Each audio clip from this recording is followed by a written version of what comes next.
al podcast Voces Comunitarias. Este es un espacio donde escuchamos las historias, las voces que construyen un turismo más justo, más sostenible en Panamá y en nuestra región. Hoy vamos a hablar de un tema que une medio ambiente, derechos humanos y desarrollo local, la justicia climática en el turismo. El cambio climático no nos afecta a todos por igual. Muchas comunidades que apenas generan emisiones son quienes sufren primero y con más fuerza los impactos del clima. Y el turismo, como una de las industrias más globales, está directamente implicado en esta realidad.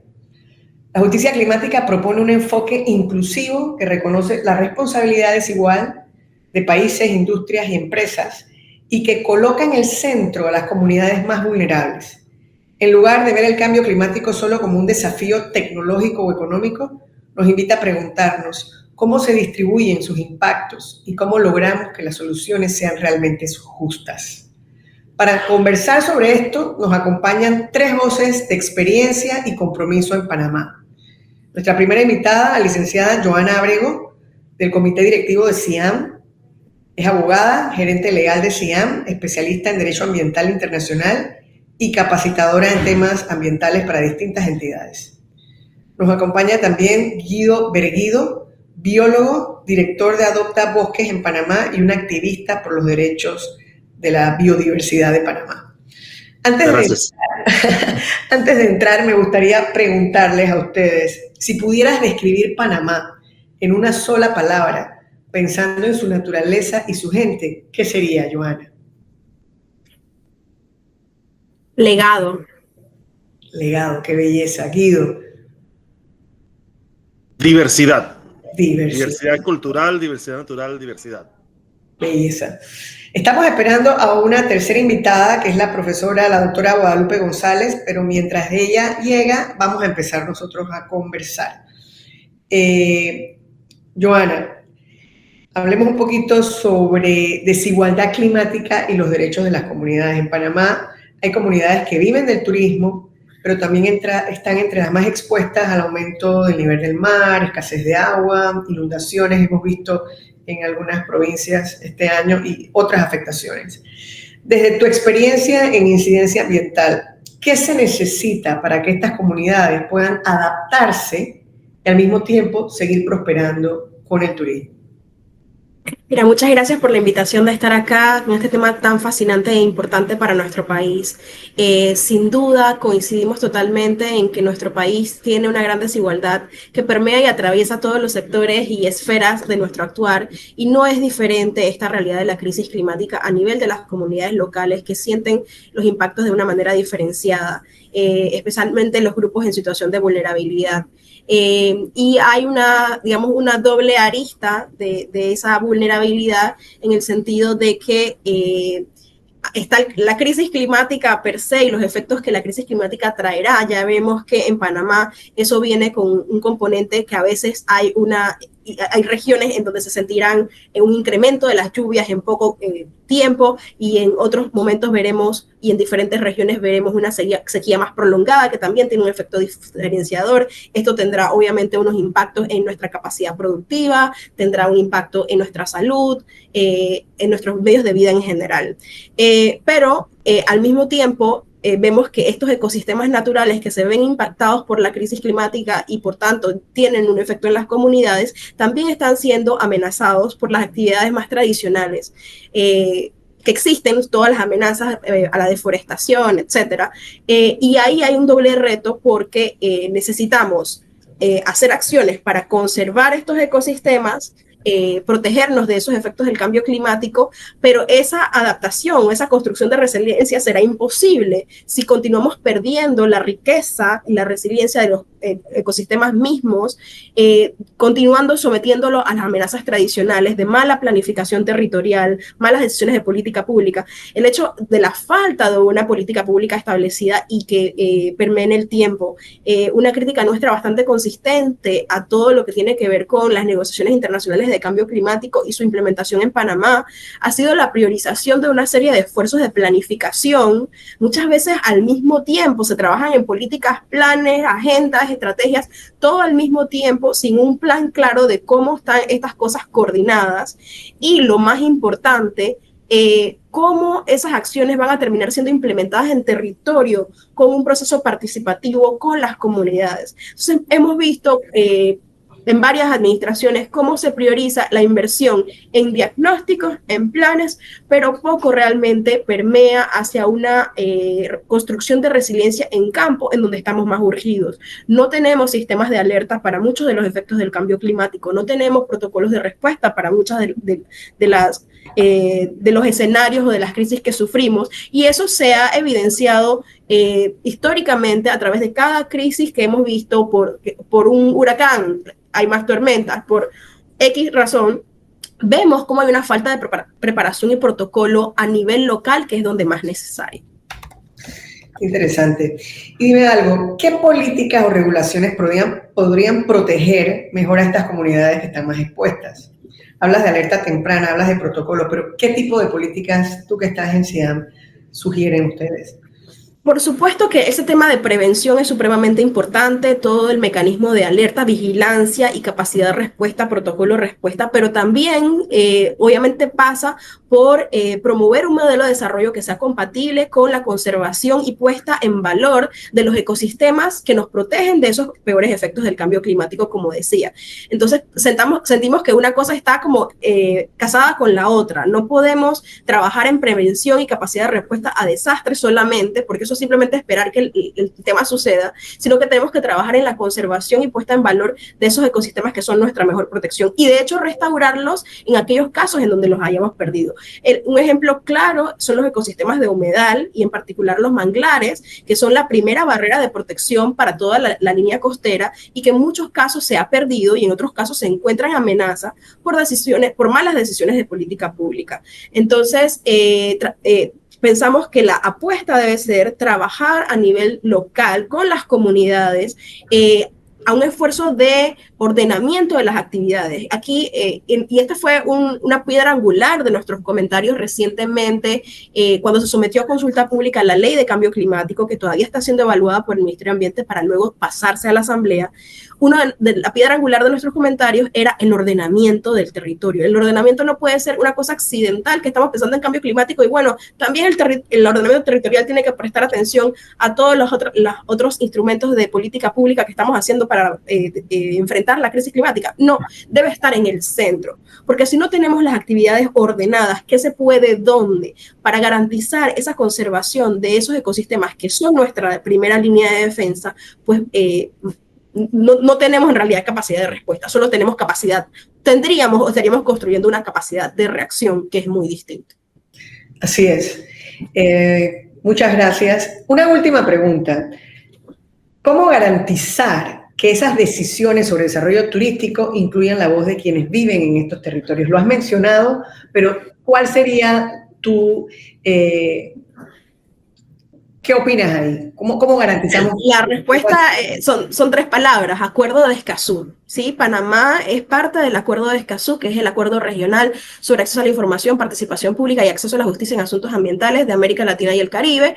Es un acuerdo que detalla todo el principio 10 de la Declaración de Río sobre estos pilares, lo detalla de cómo a nivel de los estados debemos garantizar estos derechos. Y de hecho Panamá se encuentra en este momento en un proceso último ya de formulación de su hoja de ruta para la implementación del Acuerdo de Escazú, en el que en particular he participado, y sentimos que es prioritario adoptar esta agenda y empezar a implementarla junto con, en participación de el público en general, como lo llama el Acuerdo de Escazú, y en particular con los defensores y defensoras. Esto, en temas de participación, tiene que ver con esa participación desde un momento temprano, no verlo como un requisito de que, bueno, para tomar esta decisión, ahora, por ejemplo, tenemos para la formulación de ciertas políticas públicas la obligación de pasar por una evaluación ambiental estratégica que tiene dentro de él unos protocolos y procedimientos de consulta. Pues es importante que esos instrumentos no se vean como un requisito más, bueno, vamos a poner algo allí, no, sino que realmente haya un empoderamiento de ese proceso como algo que puede hacer más rico el diseño de la política pública, el plan o la implementación del proyecto, lo que sea, para entender esta realidad de que Solo las comunidades locales entienden muy bien las complejidades, oportunidades y obstáculos de su propio territorio. Este esfuerzo de planificación desde arriba, muy lejos, debería estar totalmente eliminado de la óptica del Estado. Y entonces, no, simplemente construir una idea, ordenar el territorio a nivel local, donde estamos 100% conectados con lo que tenemos, lo que hay que proteger y dónde están nuestras oportunidades. Excelente. Gracias, Joana. Muy buena tu presentación y tus ideas. Quiero presentarles, antes de seguir, a la doctora Guadalupe González, que nos acompaña hoy también. La doctora Guadalupe es docente e investigadora de la Facultad de Ingeniería Eléctrica de la Universidad Tecnológica de Panamá y es consultora especialista senior en energía. ¿Qué tal, Guadalupe? ¿Cómo estás? Hola, muy bien. Muy contenta de estar aquí con ustedes. Gracias. Vamos contigo, Guadalupe, comprendiendo la justicia climática, ¿no, doctora? Cuando hablamos de justicia climática, hablamos de reconocer que no todos somos responsables en la misma medida, pero que hay comunidades que sí sufren más sus efectos. Desde su perspectiva, ¿cómo se traduce esta idea en acciones concretas para países como Panamá? ¿Y cómo puede el turismo ayudar a cerrar esa brecha de desigualdad climática? Bueno, acá, digamos, tendría que hacer un poquito de contexto, salir un poquito de la pregunta, para entrar un poco en lo que es mi tema, ¿no? Que es todo el tema de energía. Y aquí es súper interesante porque, digamos, antes lo veíamos únicamente como energía, somos los que ponemos la electricidad, subimos, cerramos el switch y eso es lo que queremos tener en el momento. O también viendo desde el punto de vista del combustible que tenemos en nuestros vehículos, que nos lleva de un lugar a otro. Definitivamente todo el desarrollo energético ha llevado a que seamos la sociedad que somos hoy en día, pero sin duda alguna eso también ha traído dificultades y problemas que estamos ahora viviendo a nivel global, como es el cambio climático, en donde el sector de energía hoy por hoy todavía es uno de los sectores con mayores emisiones de gases de efecto invernadero y que definitivamente tiene la tarea de mejorar en ese aspecto para aportar a toda esta lucha que estamos haciendo entre todos con el tema del cambio climático. Y por eso hoy en día entonces el trabajo que estamos haciendo, digamos, desde el sector energético está estrechamente vinculado con los temas climáticos y el tema energético está en todos los aspectos de la sociedad, en todos. Y por eso el tema turístico, entonces también trayéndola ya específicamente a la pregunta, es sumamente importante por ser uno de los sectores de la sociedad en donde ya podemos implementar técnicas, en donde podemos implementar tecnologías que se han ido desarrollando y mejorando justamente para aportar a las reducciones de emisiones de gases de efectos invernadero que están, que todavía estamos emitiendo, ¿no? Así que, digamos, ahí es donde vemos toda esta bonita interrelación en lo que nosotros ahora pues podemos aportar para mejorar. ¿Y de qué manera la transición energética puede beneficiar directamente a las comunidades turísticas locales? De múltiples formas. La verdad, como te digo, como se ha desarrollado tecnología y particularmente en Panamá tenemos tecnología también de punta, lo podemos ver desde distintas aristas. Lo podemos ver desde aquellas zonas turísticas que se encuentran en áreas de difícil acceso, por ejemplo, en donde todavía no ha llegado la red eléctrica como tal, pero que se pudiesen hacer instalaciones de sistemas solares fotovoltaicos, por ejemplo, aislados, como ya hay en algunos lugares en el país, en donde pueden satisfacer su energía con sus propios sistemas solares o hídricos de pequeño tamaño. En fin, o sea, ya hay distintas alternativas como se pueden gestionar la energía para que se pueda autoabastecer. Definitivamente eso tiene un costo y habría que ver si se tienen que desarrollar políticas para que ya sea eso se venga por un desarrollo de la mano del gobierno, por temas sociales, o si son emprendimientos turísticos con motivos privados, que se puedan hacer una inversión en esa forma. Y de ahí entonces llevar desarrollo a toda una comunidad, porque eso es lo que normalmente pasa cuando entran, ¿verdad?, economías o servicios a este tipo de lugares, ¿no? Y lo otro ya es si estamos, por ejemplo, en las ciudades, en donde ya tenemos acceso a todas estas bondades eléctricas o energéticas, pues entonces es donde podamos hacer cambio de tecnología para reducir estas emisiones, ¿no? Y ser más amigables con el medio ambiente. Igual, ya tenemos, por ejemplo, paneles solares en Panamá. Ya hay más de 3.000 clientes que han instalado paneles solares en sus casas o en sus centros comerciales o en sus industrias, justamente para autoabastecer sus necesidades eléctricas. Están, por ejemplo, cada vez más vehículos eléctricos o vehículos sostenibles, vehículos híbridos, rondando por nuestro país. Y esos son solamente dos de los ejemplos. La base es eficiencia energética, por ejemplo, en donde ya cada vez vemos en nuestros centros comerciales que tú puedes encontrar refrigeradoras, aires acondicionados que cada vez son más eficientes, tienen su etiqueta amarilla de eficiencia energética, que es la base para todo esto. Entonces, sí pienso que poco a poco hemos ido haciendo ese cambio hasta inconscientemente, porque ya cuando buscamos ir a comprar un foco, ya los focos la mayoría son LEDs, que son más eficientes, y poco a poco hemos ido o estamos haciendo esa transición, pero el aporte que debemos hacer es grande, es mucho mayor si queremos llegar a las metas que nos hemos trazado como país, como región y como el mundo, para poder alcanzar, no llegar a ese 1.5 grados o 2 grados que nos hablan, ¿verdad?, los científicos a nivel internacional de aumento de la temperatura del planeta. Sí, qué bien. Digo, hay imperativos sociales, éticos, ambientales para que las empresas de turismo actúen y hay un enfoque en que conecte justicia climática con turismo, ¿no? Por ejemplo, mayor resiliencia ante posibles disrupciones debido a mejor identificación de los riesgos climáticos que afectan trabajadores, proveedores, etcétera, ¿no? En este sentido, ¿qué riesgos ves tú si no actuamos pronto para integrar este enfoque? Porque seguimos hablando en Panamá y en el mundo, en las conferencias sobre ONU, COP28, del papel del turismo en el cambio climático. ¿Cómo lo ves tú desde tu perspectiva? Sí, definitivamente, digamos, las medidas que mencioné son más hacia mitigación, pero ya también estamos hablando de que tenemos que adaptarnos al cambio climático, y yo creo que ya hoy por hoy todos estamos sintiendo ese cambio climático. O sea, salimos y estamos viviendo temperaturas mucho más altas a las que normalmente estaríamos sintiendo. Estamos viendo huracanes con una mayor intensidad, con una mayor frecuencia en nuestra región, por ejemplo.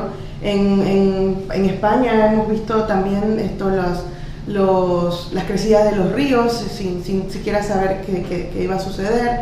Acá en Panamá estamos viendo también deslaves y sequías, porque estamos viendo también ambas aristas.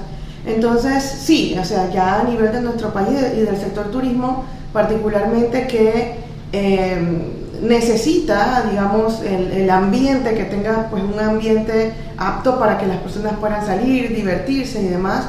Es imperativo que tomemos también acción, toda vez que podemos estar cerca de playas, balnearios, hoteles y demás, en donde crecidas de ríos, en donde una temporada de huracán puede afectar definitivamente que se desarrolle el sector turismo, como lo hemos visto ya en otros países. Y según estudios del Ministerio de Ambiente, en efecto, ya se están abordando estos temas de adaptación. Ya tenemos en el área de la comarca Cuna, si mal no recuerdo, que ya se están viendo asentamientos por estos cambios climáticos.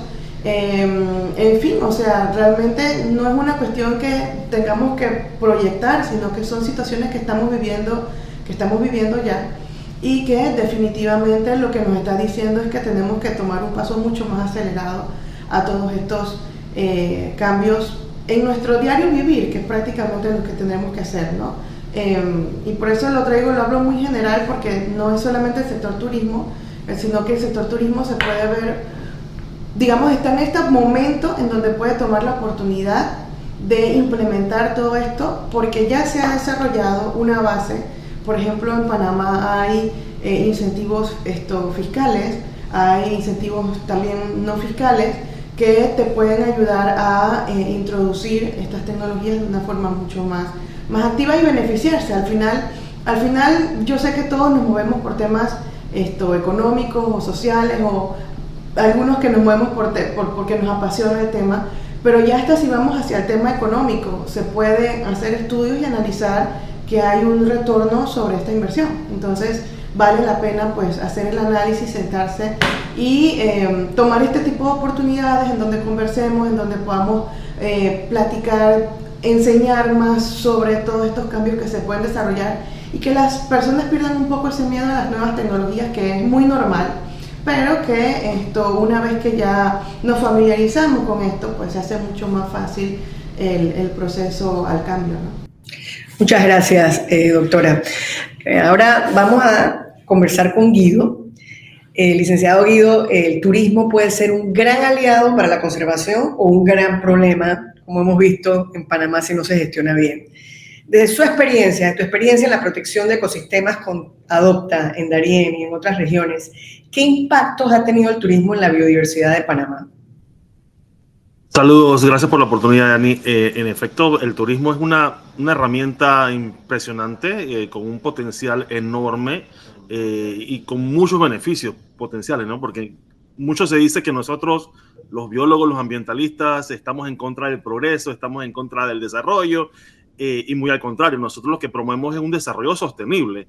Y el ecoturismo, el turismo de naturaleza, el ecoturismo, el turismo cultural y demás, con todas sus variaciones, tiene un potencial enorme de llevar el desarrollo a todas las comunidades. De hecho, la actividad del ecoturismo es una de las variaciones de la actividad turística que tiene una mayor derrama económica, porque las personas que quieren ver manatíes tienen que irse a Bocas del Toro. El que quiere ver arpía, sí o sí, se va para Darién. El que quiere ver quetzales, se va para Boquete. El que quiere ver una especie endémica de escudo de veraguas, se va para esa isla. Y así, eso es lo que hace particular a Panamá, que para poder disfrutar y observar la naturaleza específica, las especies endémicas en particular, tienen que sí o sí desplazarse las personas a las diferentes partes del país. Y esto representa un gran potencial que, bien manejado, como bien indicas, puede tener un gran beneficio para la población. Ahora, si se desarrolla de una forma desordenada, si se desarrolla masivamente, ¿verdad? Por ejemplo, he visto videos de personas que van a hacer observaciones de ballenas y que no siguen la normativa, que no siguen las sugerencias en cuanto a distancias, intensidad, horarios y demás. Puede ser ciertamente detrimental o contraproducente con el recurso que se quiere aprovechar, ¿no? O que se quiere disfrutar. Igualmente he visto ejemplos de tiburones ballenas, que de hecho esta semana creo que se celebra el Día del Tiburón Ballena, y he visto en otros lugares de Asia, en el Indo-Pacífico y demás, que se le trepan encima al tiburón, o sea, pobrecito, ¿no? Así que ciertamente el ecoturismo tiene un potencial enorme, muy importante, que nosotros quisiéramos aprovechar, porque ciertamente queremos que el país progrese, que las comunidades que están en estos lugares tan remotos del país, de la geografía, que usualmente están lejos entre comillas, de las oportunidades comerciales, si se quiere, que en el caso específico de Panamá se concentran principalmente en el eje canalero, áreas de la comarca, en Darién y demás, que pueden ciertamente beneficiarse de esto. Si es bien llevado, tiene ciertamente un potencial. Sin embargo, si no se sigue la normativa, si no se siguen las recomendaciones, si no se siguen la legislación actual vigente, protección de áreas protegidas, capacidad de carga y demás, puede tener un efecto contraproducente y puede ciertamente afectar el recurso. Si se va a hacer snorkeling, aquí que estoy en la playa, como podrán ver, una playa hermosa de nuestro país, si se van a hacer snorkeling en la playa y están tocando los corales, están extrayendo conchitas de la playa, están utilizando repelentes de insectos o están utilizando bloqueador solar que no sea amigable con el entorno, estás entonces afectando directamente la salud del ecosistema. Entonces, como dice el dicho, todo es posible, pero bien llevado. Eso. Mira, hace poco se firmó la Declaración de Glasgow para la Acción Climática en el Turismo, liderada por la ONU. Y esta iniciativa climática integra a empresas y organizaciones de viaje y turismo. Pero, ¿qué estamos haciendo realmente en Panamá, la industria del turismo, o qué deberíamos hacer, ¿no?, para lograr estos cambios? No, definitivamente. ¿Qué piensan? Definitivamente que es una que es un tema muy importante porque en realidad cuando hablamos de turismo en términos generales en nuestros países se piensa en el turismo comercial, el turismo de compras, el turismo de playa, el turismo de all inclusive, de los resorts de playas, y esto no es necesariamente lo que más impacto positivo tienen las comunidades de áreas remotas, ¿no? Entonces yo creo que debemos empezar por docencia, tanto dentro del gremio, porque todavía seguramente nuestras autoridades y seguramente algunos empresarios del sector turístico tienen esa mentalidad de que el turismo que hay que explotar es el turismo de compra, de convenciones, de playa y demás, del all inclusive que conocemos todos como si fuera cualquier otra isla del Caribe, sin saber que de hecho el elemento diferenciador que da ese potencial de Panamá en particular es el turismo de pequeña escala, el turismo de experiencias, experiencia cultural, experiencia natural, que se vayan a caminar por las comarcas, que se vayan a visitar cascadas en lugares remotos del país, que experimenten la cultura, que vivan la cultura. Eso es lo que nos diferencia de otros destinos, Cancún, el Caribe, República Dominicana y demás. Nosotros no queremos ser otra República Dominicana, no queremos ser otro Cancún, queremos ese diferenciador que es lo que nos ofrece este turismo de aventura, turismo de experiencias. Excelente, Guido. Y una pregunta para todos, el que la quiera contestar o cada uno de su perspectiva. Cuando hablamos de justicia climática y turismo, ¿qué opinan que es el reto más grande? ¿Reducir las emisiones o ayudar a las comunidades a adaptarse? ¿Y por qué? Joana. Bueno, creo que hay que realizar que para el contexto panameño, Panamá no es un gran emisor de gases de efecto invernadero, bastante marginal respecto a las emisiones globales, y desde ese punto de vista realmente nuestra prioridad es y debe ser la adaptación, la construcción de resiliencia. Por supuesto, eso no quita que debamos hacer todo lo posible para evitar y reducir cualquier emisión de gases de efecto de invernadero que tengamos, en particular en lo que respecta a la deforestación, porque en este momento somos carbonegativos gracias a esa capacidad de captura que tienen nuestros ecosistemas naturales, llámese los bosques, en general, nuestros océanos, por supuesto. Entonces, en la medida que no perjudiquemos esa capacidad, tendremos la posibilidad de continuar siendo carbono negativo. Por otra parte, el tema de adaptación es un gran pendiente, como apuntaba previamente. Hemos visto unas decisiones de 2 cortes internacionales que hacen una clara vinculación entre la lucha contra el cambio climático y el goce de los derechos humanos. Recientemente, en julio, tuvimos 2 decisiones, la opinión consultiva de la Corte Interamericana de Derechos Humanos y la decisión de la Corte Internacional de Justicia, ambas diciendo que hay una obligación clara de parte de los estados de tomar acciones frente al cambio climático. Mucho de eso en este momento está puesta el foco en la mitigación, porque obviamente en la medida en que podamos mitigar las emisiones de gases de efecto invernadero, podremos evitar los peores efectos del cambio climático, sino simplemente la temperatura promedio del planeta seguirá aumentando mucho más allá de los límites que nos habíamos autoimpuesto y que no hemos podido cumplir. Como ustedes recordarán, con la Convención Marco de Naciones Unidas de Cambio Climático en el 92 nos fijamos una meta de, en lo posible, 1.5, sino 2, y hemos, según muchos científicos, ya la meta de 1.5 de incremento está totalmente perdida, y estamos en la lucha por ver si podemos 2.5. Entonces, la lucha tiene que suceder en términos de mitigación, pero no es nuestro país el que va a inclinar la aguja. Nuestro país debe estar comprometido absolutamente y con luces largas a largo plazo en un esfuerzo de adaptación, de preservación de sus ecosistemas naturales, de puesta en valor de sus ecosistemas naturales para garantizar su cuidado. Estamos claros que las autoridades no pueden estar en cada esquina cuidando cada árbol, y por tanto es la construcción de una cultura distinta, una forma de desarrollo que haga fuerte ese vínculo que hay entre la comunidad local y, por ejemplo, las áreas protegidas en las que se encuentran o de las que son vecinos, poniendo en valor, y ahí esta herramienta del turismo ecológico es supremamente poderosa e importante. O sea, se vuelve al final una herramienta no solo de construcción de resiliencia frente a los efectos del cambio climático, sino en una como driver hacia lo positivo, ¿no? Hacia la conservación de esos ecosistemas, y sentimos que ahí es donde tenemos que estar trabajando, en fortalecer esa conexión, en garantizar esos ecosistemas que protegen nuestra agricultura, por ejemplo, hacer una agricultura diferente, con sistemas silvopastoriles,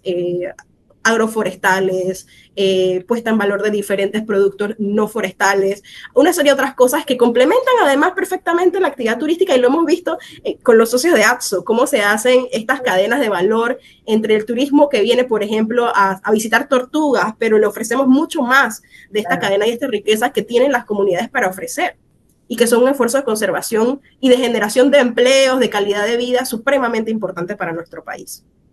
Excelente. En el caso, si me permites aportar, quisiera de repente resumir la propuesta en una sola palabra, que sería congruencia.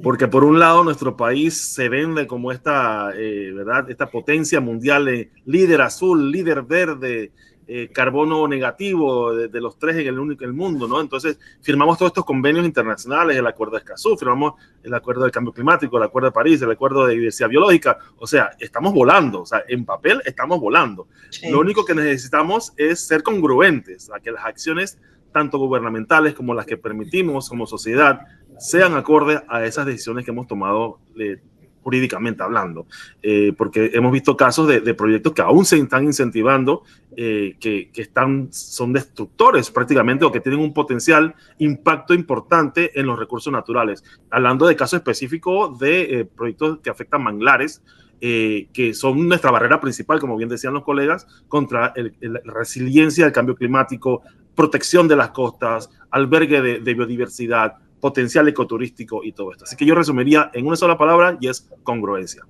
Gracias. Excelente, Diego, y gracias, Joana. Y una última pregunta. Bueno, no va a ser la última, pero otra pregunta más. ¿Qué alianzas claves creen que serían importantes para lograr estas acciones, que podamos lograr estas acciones de éxito? Porque seguimos aliados con el sector privado, con el gobierno, pero a veces nos quedamos, como has dicho, Guido, en papel. ¿Qué se necesita para poner en marcha una acción?